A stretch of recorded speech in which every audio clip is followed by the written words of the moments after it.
सबसे पहले बात हुआ था कि इस पवित्र धरती को नमन। आज का जो हमारा कार्यक्रम है, सबसे पहले मैं मंचासीन इस क्षेत्र के लिए भक्ति के माध्यम से जन जागरण करने वाले तमाम हमारे गुरु को नमन करता हूं। साथ साथ भारत का संविधान लिखने वाले बाबा साहब भीमराव अंबेडकर को भी नमन करता हूं। आप सब तमाम इस पांडाल में मौजूद मेरे युवा साथी, वडील दादा, मेरी मातृशक्ति, मेरी बहनें, हमारे समाज के बुद्धिजीवी, साथ साथ इस बांसवाड़ा डूंगरपुर के लोकप्रिय सांसद, डूंगरपुर बांसवाड़ा की बुलंद आवाज के रूप में भाई श्री राजकुमार जी रोड, थावरचंद जी डामोर विधायक दरियावाद, उमेश जी डामोर, चौरासी विधायक अनिल जी कटारा, आप सबका मैं सबसे पहले तो मैं पूरी मेरी बागीदरा विधानसभा की जनता की तरफ से बहुत बहुत धन्यवाद जोहार अर्पित करता हूं। जिस तरीके से किशनगढ़ महाराज इस कार्यक्रम को लेकर के लगभग 1 महीने पहले से हमारे को कह रहे थे, जिस ऊर्जा के साथ में आप सब तमाम जो इस कार्यक्रम के अंदर सहभागी बने और इस क्षेत्र से जितने भी भक्त हैं, मेड़ कोटवा है, उन्होंने जिले भर में और जिले से बाहर के अंदर भी निमंत्रण के माध्यम से आपने जो ताकत लगाई और फिर भी यहाँ के स्थानीय साथियों को किस कारण से पता नहीं क्या समस्या आई और यह कार्यक्रम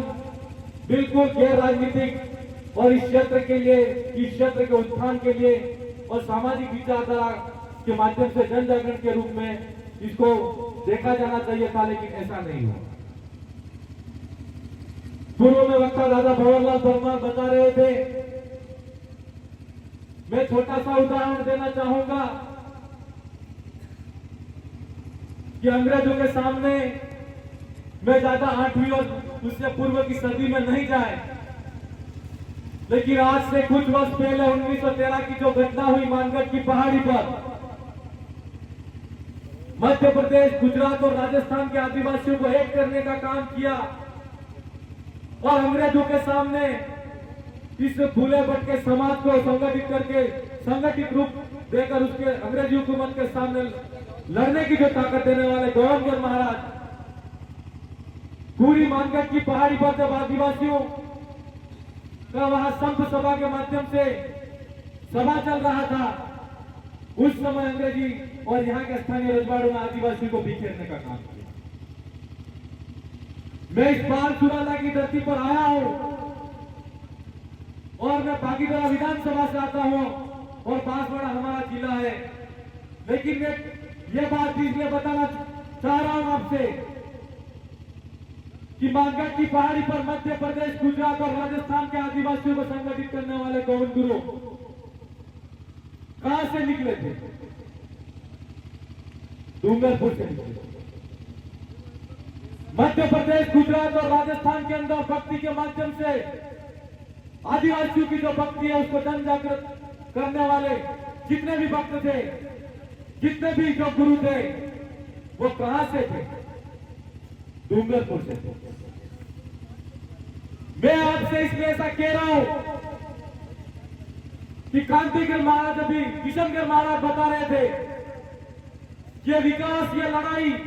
ये बातें तो होती रहेगी। मैं आपसे सिर्फ इतना कहना चाहता हूं कि हम लोगों को धर्म और समुदाय संप्रदाय के नाम से लड़ाई डालकर ये लोग बिखेरना चाहते हैं। हम ये कहना चाहते हैं कि जिस तरीके से हमारी विचारधारा है वो राजनीतिक नहीं है, हुकूमत करने की नहीं है, आदिवासियों के, आदिवासी समाज के स्वाभिमान और उसके आत्मसम्मान की लड़ाई है। और इस लड़ाई को अगर पुनर्जीवित करना चाहते हैं तो विकास तो अपने आप हो जाएगा, सबसे पहले हमको संगठित होना पड़ेगा। मेरी माताओं से मेरा खास कर कहना है कि उस युग के अंदर राजा महाराजाओं के सामने हमारे लोग लोग लड़ते थे और अभी दादा बता रहे थे कि अंग्रेज की हुकूमत हो चाहे रजवाड़ों का राज हो, यहाँ पाल सुराता का आदमी डूंगरपुर के राजा के बाजू में बैठता था। लेकिन आज वो लड़ाई शरीर से लड़ने की थी और हथियारों से लड़ने की थी। हम आपसे कहना चाहते हैं ये विचारधारा की लड़ाई और विचारधारा को संगठित करो और विचारधारा के माध्यम से एक ऐसी राजन बनाओ और विचारधारा के माध्यम से राजा बन के दिखाओ। आपसे कहना है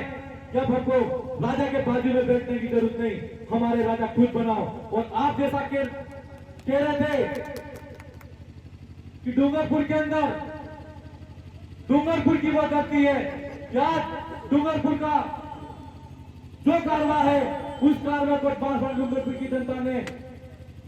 हमारी जो लोकसभा की सदन है उसके अंदर मजबूत आवाज के रूप में राजकुमार जी रोज को भेजा है। मैं आप सबसे कहना चाहता हूँ इस विचारधारा का नेतृत्व पूरे भारत देश के अंदर होना चाहिए और भारत देश के अंदर हमारी डूंगरपुर की पाल सुराता की धरती का जो नेतृत्व है वो होगा तो निश्चित तौर पर कहना चाहूंगा कि पूरे देश के अंदर हमारा नेतृत्व खड़ा होगा।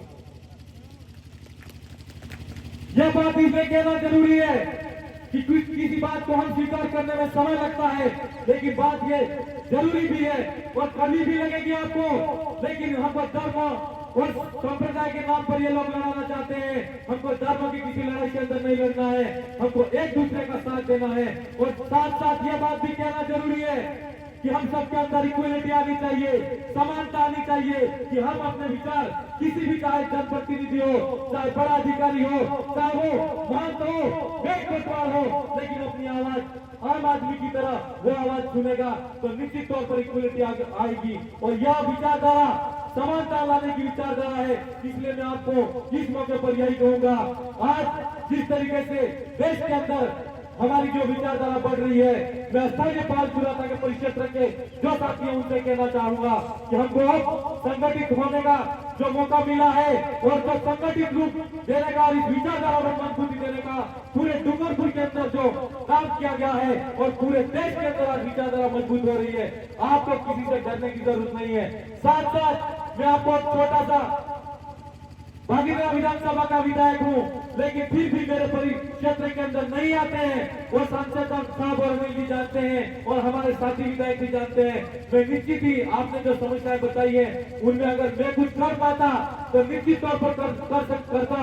लेकिन मैं एक छोटी सी बात ये कहूंगा आपसे कि जो आप डैम की बात कर रहे थे, चाहे सुना में वो फॉरेस्ट लैंड के अंदर आ रहा है, आपसे मेरा कहना है कि जो वन अधिकार समिति होती है उसके माध्यम से अगर वो वन विभाग का जो व्यक्ति है वो अगर सहमति दे देगा और वनाधिकार समिति हमको वो एप्लीकेशन बना के कलेक्टर को देते तो निश्चित तौर पर वो गांव के नाम से जमीन हो सकती है, ऐसा भी प्रावधान है। तो सांसद साहब से भी कहना है कि कलेक्टर साहब हमारे अधीन आते हैं, उनसे कोशिश तो करनी चाहिए क्योंकि जो भी जंगलात विभाग के जो नियम है वो कुछ अलग है, लेकिन फिर भी प्रयास किया जाना चाहिए। आप सब ने जो हमारी बात को सुना और हमारी विधानसभा की तरफ से और आप सब तमाम साथियों से हमारे जनप्रतिनिधि की तरफ से मैं फिर बहुत बहुत धन्यवाद जोहार अर्पित करते हुए मेरी बात को ये विराम दूंगा। धन्यवाद जोहार।